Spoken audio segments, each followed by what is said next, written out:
Sinibingelele babukeli benseso ye-TV1 nabalandeli bohlelo Tell Your Story. Namhlanje babukeli benseso ye-TV1 ngizoqala nje la before ngifike odabeni engizeni ngalo noma ke engizeni nalo la kunina namhlanje. Ngithunyiwe ngizoqala nje ekuthunyweni wami ngithunyiwe ubaba uKhumalo ukumashobane security. Babukeli benseso ye-TV1 lokho kufanele sikugade futhi sikubuke noma sikunake. Izinombolo lezi eyivela kwi-advert yemashobane security inombolo leyo yemashobane security. Umuntu othinta leya nombolo umuntu odinga umsebenzi okufaka amakhamera, ukwenza ama-electric fence, ukwenza isango elihamba ngogesi, ukwenza nje into ezahlukahlukene lezi eyibhalwe la escreen zama-services amashobane security. So abantu abayeke ukubhalela umkhulu noma befonele ubaba uKhumalo becele imali noma becele izinto ezehlukahlukene abayibona la kwi-channel. Abantu abakwazi ukulalela bekwazi futhi ukubuka iy'nombolo zodokotela esisuke sifike nabo la phambi kwenu kwinseso ye-TV1. So ngiyacela ke mbukeli inseso ye-TV1 mesithi lolu hlelo lithi silethelwe yilokho ezinje zakamashobane security sisuke sithi ukuthi isponsorishwe imashobane security, not ukuthi imashobane security has anything to do nento esisuke siyiveza ngaleso sikhathi. So abantu abayeke ukuthinta ke ubaba uKhumalo bemcele ke izinto noma ke iy'nsebenzo abayibona lapha kwi-TV yakhe emaphambili inseso ye-TV1. Mbukeli namhlanje ngila endaweni yase-Midway shopping center noma i-Midway crossing ekuyimall ke ela endaweni yase-Newlands. Bengizosenzela nje into zami ezehlukahlukene ngizohlangana futhi nomlisa lo yesake samveza emavidweni edlule owayenenkinga yabazali yabagcina kuboshwa ubaba wakhe ngesimo sokuthi wadlwengulwa esamncane. Leyo case leyo ke sihambile ke futhi ke sizohlangana naye ubafo sike sixoxe. Kodwa ke ngithe ngisakwenza ke into zami lezi ezahlukahlukene bengizozenzela eMidway ngithole i-call. Mangithola i-call ngiyithola kumlisa thizeni othe maye chaza istory sakhe ubefuna i-advice kumina mayelana nodaba lakhe oluthize olithanda ukusinda. So wasecela ngase ngithi mina cha mfowethu ukuze ngikwazi ukuthi ngikunikeze indlela yaphambili noma ke ngizama ukusiza udabeni lakho, into ezosisiza ukuthi ngililalela udaba lakho. Mawukuthi nginayo indlela yokusiza ngizokusiza, kodwa mawukuthi liyasinda nami futhi angikwazi ukukusiza ngalo ngizolithatha ngilibaye kwi-TV ngikwazi ukuthi ngitshele isizwe sonke noma ngicele usizo ezweni lonke ukuthi nangu umfowethu unenkinga kanje iyiphi indlela esingamsiza ngayo noma singamluleka ngayo. So ngike ngathatha isikhathi sami ke ngehlela la ngezansi obaziyo kweMidway nezitulo la iphansi la khona osizakala i-library ke uyindawo ethuli ke ngase ngithi awungifonele after 10 minutes wafona umfowethu. Ngase ngithi ke akanginabele noma ke angichazele lolu daba afisa ukuthi ke sidlulise lesizweni ngoba ngishilo ngathi mina into engayenza kumsiza ukuthi ngilithathe ngililethe kunina ababukeli nabalandeli be-Tell Your Story. Ubantu ke abone khona isupport ekhona indlela abantu abaresponde ngayo kuma video sesiwenzile. So wacabanga na ukuthi mhlawumbe ungithinta kwakhe kungasiza ukuthi mangilibeka udaba lakhe lapha mkwenu mhlawumbe ukhona enizokwazi ukusho kuyena okuzokwazi ukumnika umhlahlandla noma ukwazi ukumbhekisa phambili noma kumnika indlela azokwazi ukuthi uzokwenza kanjani lolu daba lakhe. So ngizozama ukulichaza ngalendlela alichaze ngayo kumina ukuze kube lula nakuwena mbukeli ukuthi ube ne-way indlela okwazi ukuthi singamlapha noma singamluleka kanjani. Umfowethu la uthi kwamanje useGoli. Angithandanga ukwazi ukuthi kuphi neGoli kodwa nokusuka uswala eThekwini ngokubaleka kwakhe ke useGoli, kodwa ngithanda ukwazi ngokuthi ke nami ngithanda ukuthi ngigcine sengazi ama locations abantu abathize mhlawumbe abafunekayo noma abanenkinga abanazo noma abanenkinga abazenzile ezweni. So umfowethu lo ngizozama nje ukushesha ukuze sisheshe siyiphethe ivideo le ngoba nami ngibuya phansi ngiqhubeka nezinto ade ngizenza. Umfowethu uthi kumina mfowethu nginenkinga udaba lami luhamba kanje. Uthi singabafana abawu4 meshwa abangani bawu4 bayazigila mkhuba mechaza kodwa into abazenzayo akukhona into ezinzima noma into ezinkulu. Into abayenzayo babamba inkunzi bayagqekeza baphinde futhi ke beshaya amawindi imoto lezi amawindi lezi kushaya ama-smash and grab. So uthi bafo sinamajalidi siwasebenza ngoba uthi abantshontshe endaweni lezi zabantu abamnyama bathatha emajalidini. So uthi kunolayini wabo abawutholile kumuntu thizeni ngejalidi elikhona lapha eClear Estate eSydney. Ngicathi khona kunemali futhi kunesibhamu phakathi. Into ebenze wasumela phezulu ngaleli jalidi. So uthi lo mfowethu siyibutho lethu njengoba siwu4 nje kanje kunomngane wakhe la okuyena mkhonzi kakhulu akhule naye kakhulu. Kodwa lo mngani kubona uyena umuntu okuhlaza kunabo bonke. Ngokuba mhlawumbe uyena onodlame, uyena ongakhuzeki futhi uyena ke ojalo nje ukuthi mekuthiwa kuyashaya ushaya qale. So lo mfowethu uyena ke ophatha isibhamu lesi abasisebenzisayo. Uthi baphatha imbese bona bo3 mase kuba khona ophatha isibhamu. Kodwa kule case abade beya kuyona noma kuleli jalidi abayakulo kwathi isibhamu asiphathwe kuye ngoba iplan wakuthiwa akungalimali umuntu. Uthi lo mfowethu mechaza ke baya ke ejalidini lelo lapha eClear Estate mabefika bangena ngendlela abangena ngazo ungichazelile kodwa nami ngeke ngichaze sesingaze sinikeze abanye abantu abasakhula ama-ideas ukuthi ngena kanjani emajalidini esikhathini samanje. Wachaza indlela abangene ngayo mabefika ngaphakathi ejalidini uthi sawufica umndeni uhlangene umuntu nje ubaba khona nje uyedwa mase uba osisi nje abawu3 ngicathi umama khona ingane eziwu2.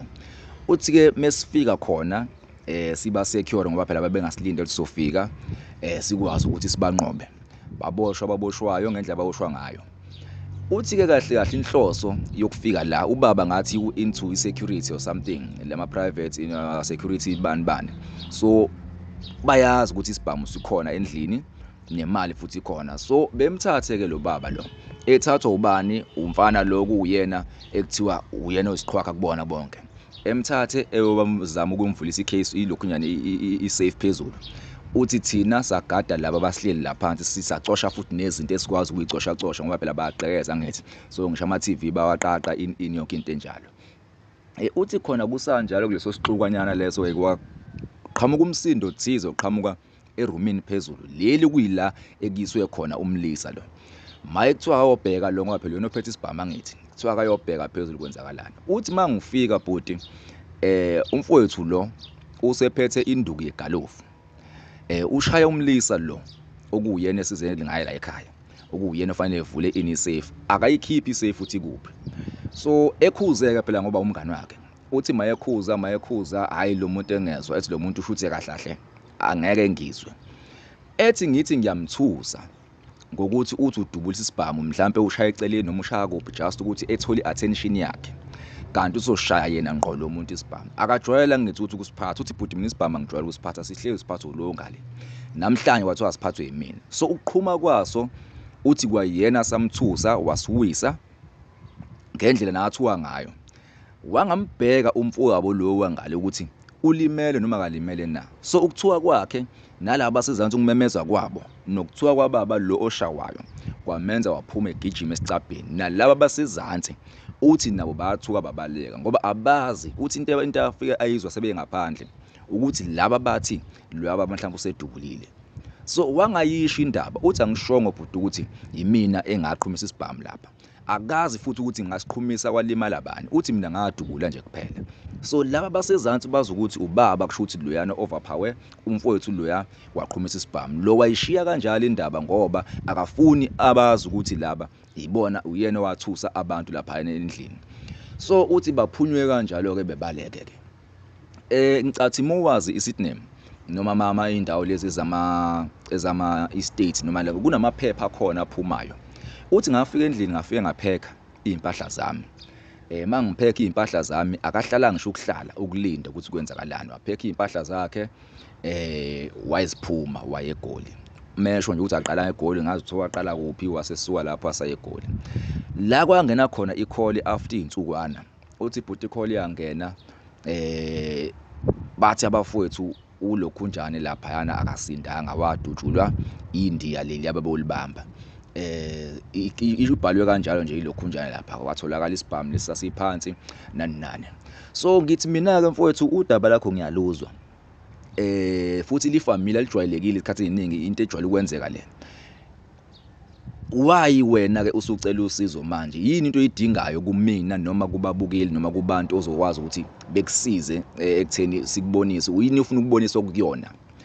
Uthi ufisa kahle mbukeli ukuthi ufisa ukuphumela obala ukuthi kahle kahle lapha kwenzakalani. Inkinga yakhe iyodwa, lento iyamudla ngithi umfowabo lo ubhuti wakhe akhule nawo, umuntu akhule naye umngane wakhe Mesho, uthi into emdlayo ngaphakathi le akazi noma aye emaphoyiseni, abuye eThekwini emaphoyiseni alapha yana eSydney ebika icase yakhe ukuthi kwenzeka kanje kanje kanje kanje kanje. Into enhlupha kakhulu ukuthi mase yobika icase lapha emaphoyiseni, icala abayolingenela bona kwakuyini housebreaking, kodwa lapha sekukhona icala le-assault ngoba washaya ubaba. Kukhona icala azolifica lapha lesibhamu esingekho emthethweni asishiya khona esinama fingerprint akhe. Ukhona futhi icala azolifica lapha yana lani le kidnapping cause bababopha labantu njengoba beshaya futhi bababopha futhi bantshontsha. So amacala azobhekana nawo uthi maningi, akusafana siqaleni and uyothatha icala labo bona bonke labantu behamba nabo.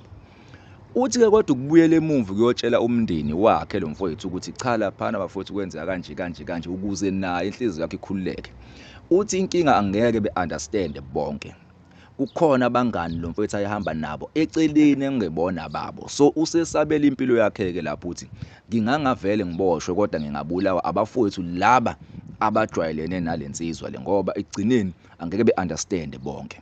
So mbukeli uthi icase yami into enjalo, udaba lakhe into enjalo. Mina ngathi cha, ukusinda kwalo angeke ngikwazi ukumyala noma ngimnikeze iway forward entweni ecishe ifane nale.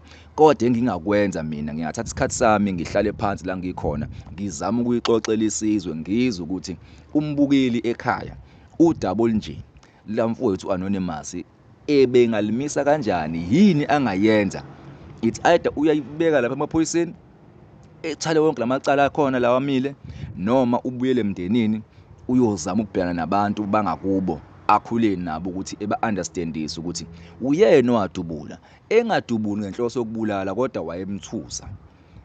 But lelo ngokungasazi isibhamu nanokuthuka kwakhe kokuqala engqawo ukuphatha isibhamu, wadubuleka kabi umuntu walimala. So mbukeli weNtsesi we-TV1, udaba nje ilona lelo ngifuna ningisize silidikide.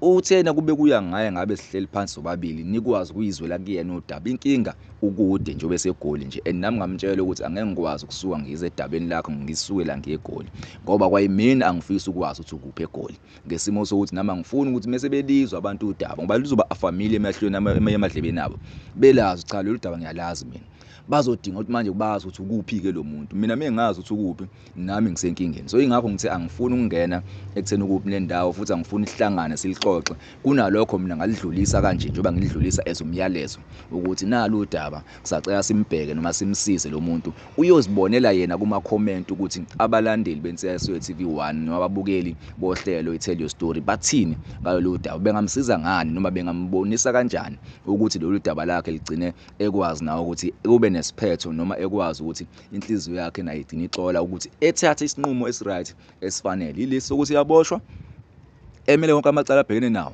noma ileli lokuthi kwayiyena iqobo lakhe uyebuyela ekhaya uyochazela abafowethu ukuthi kwenzeka kanje kanje kanje mase hope for the best ukuthi bayamxolela noma udaba liyadlula kanjalo ke. Mbukeli anginayo into engayisho kumfowethu, ingakho ngithe ngizothatha isikhathi sami ngilidlulisele kunina sizama ukuthi simsize. So mekukhona ocabanga ukuthi khona ongakusho kuye, ngena kwi-comment section ucomment usho ukuthi cha udaba olunje mina ngingenza kanje kanje kanje, noma uthi bhuti cela wenze kanje kanje kanje because ngimtshelile ngathi akagade ohlelweni lapha uhlelo izoyifaka nje indaba yakhe fast, ngizoyifaka futhi namhlanje ukuze naye elindele ukuzwa ama comment ababukeli beNtsesi we-TV1. Sawuvuma lo msebenzi sathi sizosiza abantu, iwona ke lo siwenzayo njengamanje. Ngisho ukuthi udaba lunjani, ngisho ukuthi umuntu ukuphi, sizozama ukudlulisela udaba lakho. So inombolo zethu zibhaliwe lapha phansi escreenini. If unodaba usaba ukuvela phambi kwethu noma usaba ungafona uzame ukusixoxela, sizama ukubona ukuthi udaba lakho sizokwazi nokulibeka esizweni, sikwazi ukuthi sizame ukuthola isisombululo sodaba lakho. iTell Your Story sayakhela lokhu ukuthi sikwazi ukudlulisa indaba ecishe ifana lezi ebantwini, then abantu mase basiza thina ukuthi sisize abantu abadinga noma abantu abadinga usizo lokuthi beyalwe noma befunda bebetshela ukuthi singenza lokhu nalokhu nalokhu nalokhu nalokhu. So mbukeli weNtsesi we-TV1, qhubeka usupport i-channel, usubscribe, ulike, ushare lama video. Okunye futhi engifisa ningenzele kona mbukeli weNtsesi we-TV1, ngicela siyekeni ukusebenzisa inombolo kababa uKhumalo unless lo nombolo noma leyo nto ofuna ukuyenza imayelana ne-security, amakhamera, i-electric fence, i-gate ne-surveillance. If ufuna ukwenza lokho, ngiyacela-ke usungamthinta-ke ubaba uKhumalo iMashobane Security. Mbukele Intswelo TV1 until udaba olulandelayo. Ngicatha ividiyo yabhuti lo asikhuluma ngayo izolandela nje maduze sikwazi ukukhuluma naye. Siyabonga.